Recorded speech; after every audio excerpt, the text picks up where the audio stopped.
Good morning, जय Hind. I am Rahul और welcome on my channel. आज है 9 नवंबर 2024 और आज का हम लोग देखेंगे करंट अफेयर। तो पहला करंट अफेयर है इंडिया जाम्बिया। जाम्बिया न्यूज़ में है, ठीक है।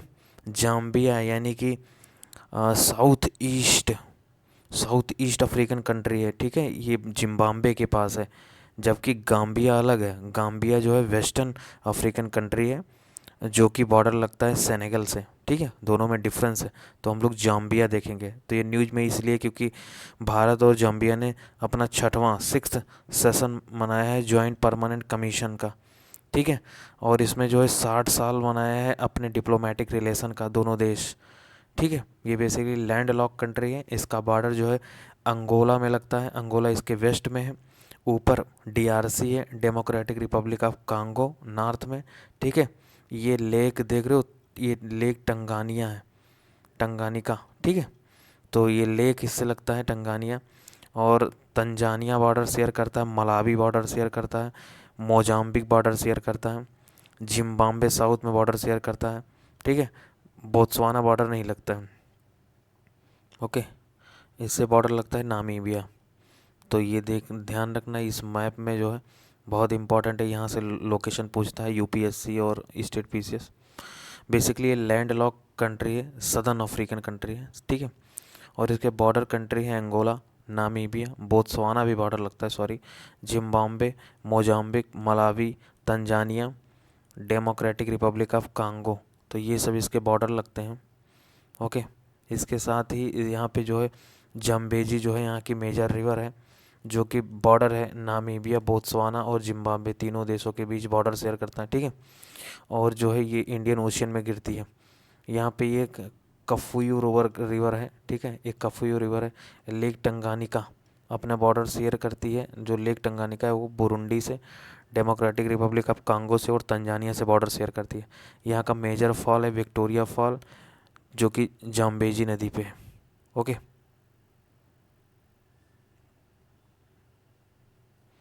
तो अगला हम लोग करंट अफेयर देखेंगे।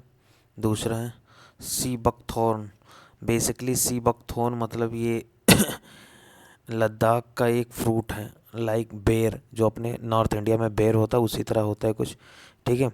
बेसिकली उसमें women in the Ladakh play and a key role in the south, sorry, sea buckthorn cultivation में जो है विमेन जो है इम्पॉर्टेंट रोल प्ले कर रही हैं, इसलिए न्यूज़ में है। और जो है ये 2023 में से जीआई टैग मिला है, तो ये लद्दाख का प्रोडक्ट है, ध्यान रखना, ठीक है। और ये basically grow completely originally without any pesticide, कोई भी पेस्टिसाइड नहीं यूज हो रहा है। और ये ऑर्गेनिक है, ऑर्गेनिकली है, ठीक है। और इसको हार्वेस्ट किया जाता है सितंबर अक्टूबर में ये हर साल, ठीक है। इसे इसे पॉपुलरली नोन जाना जाता है वंडर प्लांट, लद्दाख गोल्ड के नाम से, और गोल्डन बुश या gold mine of cold desert के नाम से, ठीक है। अगला है अमेजन रेन फॉरेस्ट।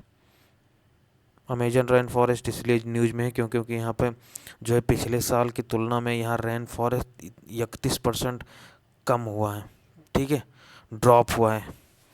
तो इसलिए न्यूज़ में है। बेसिकली ये ब्राज़ील का सवाना है, जिसे कैरेडो कहते हैं, ठीक है। और लास्ट 5 ईयर में जो है 25.7% जो है घटा है। इसका लोकेशन है बेसिकली, जो ये रेन फॉरेस्ट है अमेजन, ये ब्राज़ील में, पेरू में और गुयाना में, कोलंबिया में, इक्वाडोर में, बोलिविया में, सूरीनाम में, फ्रेंच गुयाना एंड वेनेजुएला, लगभग 8 देशों में ये फैला हुआ है, ठीक है। 8 से 9 देशों में फैला हुआ है। आगे देखते हैं। ये बेसिकली वर्ल्ड का लार्जेस्ट ट्रॉपिकल रेन फॉरेस्ट है, ठीक है। ये दुनिया का 10% स्पीसीज यहाँ पाए जाते हैं, ठीक है। और ड्रेनेज बेसिकली अमेजन रिवर का यहाँ ड्रेनेज है। और यहाँ जो कि 20% जो फ्रेश वाटर है पृथ्वी पर, उसका 20% केवल यहीं पर है, ठीक है। आगे देखते हैं नेक्स्ट करंट अफेयर। यूनेस्को ने एक रिपोर्ट जारी किया है, उसका नाम है ग्लोबल एजुकेशन मॉनिटरिंग रिपोर्ट 2024, जिसमें एजुकेशन जुड़ जाए वो यूनेस्को जारी करता है, ठीक है। तो ये ध्यान रखना। अगला है UNEP, United Nation Environmental Programme, जो है वो एडाप्टेशन गैप रिपोर्ट जारी किया है, ठीक है। हेडक्वार्टर इसका कहाँ है? नैरोबी में। इस्टेब्लिश कब हुआ था? 1972। तो ये ध्यान रखना, ठीक है, केन्या नैरोबी में इसका हेडक्वार्टर है। अगला चलते हैं, छठा number, in the departure from the government status position the top official from the NITI Aayog. NITI Aayog ने बोला है कि भारत को इंडिया शुड चाहिए be part of the China wagged regional economic partnership RCEP trade bloc. ठीक है, तो नीति आयोग की ऑफिशियल ने बताया है कि भारत को अब जो है आरसीईपी में पार्टिसिपेट करना चाहिए। अगर आप न्यूज़ देखते होगे तो 2022 में भारत ने इसे इनकार कर दिया था, तो 15 देशों के बीच ये साइन हुआ था, भारत नहीं, भारत होता तो 16 देश। ठीक है, बेसिकली अब हम समझते हैं कि ये है क्या, रीजनल कॉम्प्रेसिव इकोनॉमिक पार्टनरशिप। ठीक है, तो बेसिकली ये प्रपोज हुआ था agreement between the ASEAN, ASEAN मतलब association of the south east Asian nation, इसमें 10 देश आते हैं। और इसके साथ ही it's free trade agreement partners, इसके साथ जो फ्री ट्रेड पार्टनर हैं उनके साथ होना था। ठीक है, यानी कि 10+6। ठीक है, जो कि कवर करता गुड्स एंड सर्विसेज को, इंटेलेक्चुअल प्रॉपर्टी को, ETC।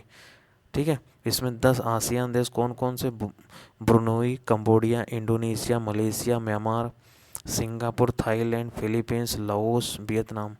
इसके साथ ही 6 भारत नहीं है, तो इसमें China, Japan, south Korea, Australia और न्यूजीलैंड, ये लोगों ने मिलकर 2022 में साइन किया था। ठीक है, जबकि भारत नहीं था, तो अब नीति आयोग के ऑफिशियल ने बोला है कि भारत को साइन करना चाहिए। ठीक है, ये बेसिकली लॉन्च तो 2012 में हुआ था, लेकिन जो फोर्स में 2022 में आया था।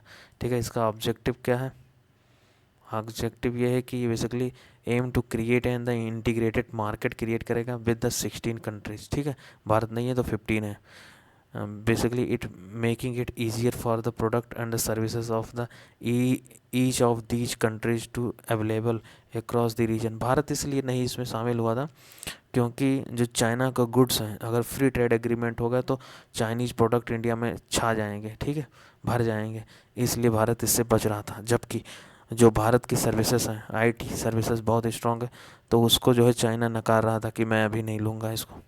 तो ये चीज़ें थी। अगला चलते हैं 7th में, एग्रीवोल्टिक फार्मिंग न्यूज़ में है। बेसिकली ये फार्मिंग है जहाँ पे हम लोग सोलर पैनल लगाते हैं खेत में। ठीक है, ये फील्ड है, ऐसे सोलर पैनल लगा देते हैं, ये ऐसे ऐसे सोलर पैनल लग गया। अब इसके बीच में जो खेती करो उसको बोलते हैं एग्रोवोल्टिक फार्मिंग। ठीक है, तो बेसिकली यही है, practice of the growing crops underneath of the solar panel. Basically 2-3 metre ऊपर पर पैनल लगाया जाएगा और जो है इसका एंगल होगा 30 डिग्री। ठीक है, 30 डिग्री इस तरह का होगा एंगल, जिससे कि सन को अपना जो है मिल सके इसका सनलाइट। ठीक है, तो यही है ये एग्रीवोल्टिक फार्मिंग। ठीक है, पूछ सकता है ऑनलाइनर। नेक्स्ट है, प्राइम मिनिस्टर जो है उन्होंने बेस्ट विशेष बोला है किस पे, छठ पूजा पर। छठ पूजा को मोदी जी ने जो है शुभकामनाएं बोले हैं। तो छठ पूजा है क्या, तो छठ पूजा बेसिकली इम्पॉर्टेंट हिंदू फेस्टिवल है, सेलिब्रेट होता है ये स्टेट्स लाइक बिहार में होता है, ईस्टर्न यूपी में होता है, झारखंड में होता है और वेस्ट बंगाल में होता है। ठीक है, ये डेडिकेटेड है टू गॉड सूर्य को और उनकी बहन सस्ती सस्ती देवी को होता है। सस्ती देवी की जगह पे अब रिफर्ड एज द छठी मैया। ठीक है, छठी मैया उनको कहते हैं। और ये basically involve the religious rituals होते हैं इसमें। और बेसिकली यूनिक फीचर है, क्यों, क्योंकि इसमें मूर्ति पूजा नहीं होता, नो मूर्ति पूजा और द आइडियल वर्शिप।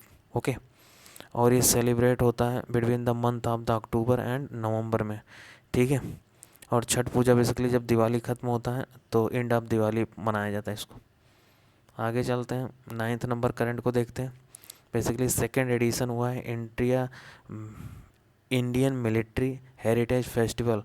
कहाँ पे हुआ है, नई दिल्ली में। तो ये क्वेश्चन यही बनेगा कि कहाँ पे हुआ है, तो यहाँ हुआ है और नवंबर 8-9 नवंबर को होगा। ठीक है, इसका एम क्या है, to promote the discussion on India's national security and the military heritage. Next current affair है, डिस्कवरी हुआ है न्यू स्पीसीज जंपिंग स्पाइडर, मकड़ी है बेसिकली, इसका नाम है ओकिना विसियस टेकडी। ठीक है, ये बनेर हिल्स पुणे में इसे खोजा गया। तो बनेर हिल कहाँ है, पुणे में, ये भी एक ध्यान रखना। नेक्स्ट देखते हैं, मध्य प्रदेश कैबिनेट ने जो है जो चीफ मिनिस्टर मोहन यादव की अध्यक्षता में थी, ठीक है, लेड थी। और बेसिकली इन्होंने इम्पोर्टेंट डिसीजन लिया है क्योंकि women reservation in the state government में बढ़ाया गया है, रेस बढ़ाया जाएगा, प्रपोज किया गया है, बढ़ाया जाएगा 33% से 35% कर दिया जाएगा, ठीक है। तो ये ध्यान रखना, 35% कौन राज्य किया है, तो एमपी किया है। नेशनल कैंसर अवेयरनेस डे कब मनाया जाता है, नवंबर 7 को, तो ये ध्यान रखना। अगला देखते हैं, the first integrated check post ICP along with the India Bhutan border inaugurated कहाँ पे, तरांग असम में हुआ है। तो ये ध्यान रखना कि किसके साथ फर्स्ट इंटीग्रेटेड चेक पोस्ट स्थापित हुआ है, तो वो भूटान के साथ हुआ है, कहाँ पे, दरांग असम में, ठीक है। ये भूटान से बॉर्डर लगता है ये ज़िला। अब असम को देखते हैं। असम ये है, असम से देखो बॉर्डर कौन कौन लगता है, तो भूटान लगता है बॉर्डर, वेस्ट बंगाल व बॉर्डर लगता है, बांग्लादेश लगता है, मेघालय लगता है, ठीक है। यहाँ पे है दरांग, ये देखो इस लोकेशन पे है दरांग, यहीं पे चेक पोस्ट बनाया जा रहा है, फर्स्ट चेक पोस्ट। इसके साथ ही इसका अरुणाचल प्रदेश से बॉर्डर लगता है, नागालैंड से लगता है, मणिपुर से लगता है, मिज़ोरम से लगता है, त्रिपुरा से लगता है, यानी कि जितने भी स्टेट हैं सबसे लगता है सिवाय सिक्किम को छोड़कर, ठीक है। तो ये ध्यान रखना, वेस्ट बंगाल से लगता है। तो कितने स्टेट से लगते हैं, 1 2 3 4 5 6 7 स्टेट से असम का बॉर्डर लगता है, विद 2 देशों से लगता है, भूटान और बांग्लादेश, ठीक है। और लास्ट करंट अफेयर देखते हैं। जिम्बाब्वे जो है सक्सेसफुली लॉन्च किया है सेकंड सैटेलाइट अपना, उसका नाम है जिमसैट 2। तो इसका पहला रहा होगा जिमसैट 1, तो जिमसैट पूछेगा कौन लॉन्च किया है, तो जिमसैट 2 बेसिकली जिम्बाब्वे ने लॉन्च किया है, ठीक है।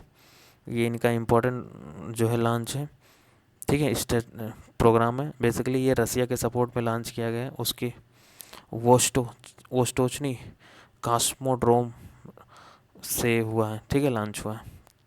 तो then thank you very much, next मिलते हैं 10 नवंबर को, ओके।